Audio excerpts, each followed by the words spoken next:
How do you hear God's voice? I have asked this question so many times. Why? Well, for one, I did not want to be misled down the wrong path based on my flesh, emotion, too many carbs, pizza, or otherwise.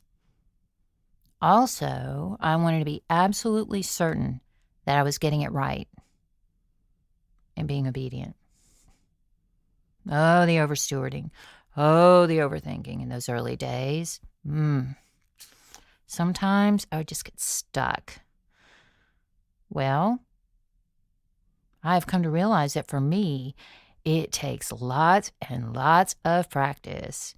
I've been blessed while being deployed to his desert boot camp by falling right on my butt time and time again, or face down in a pile of my own mistakes.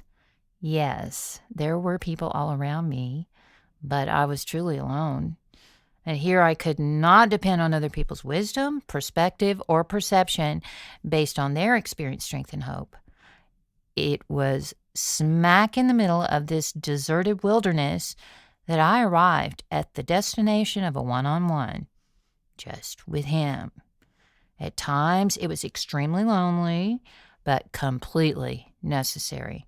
And to be perfectly honest, in retrospect, that alone season was one of the best things that ever happened to me.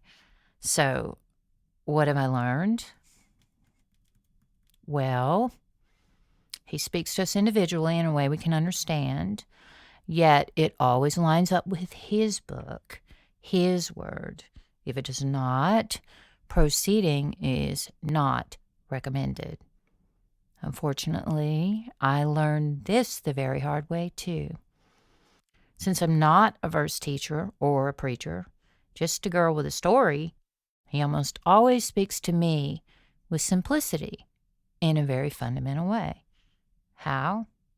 Sometimes it's with a sign and wonder in nature, in a dream, or a person crossing my path with a word I need to hear.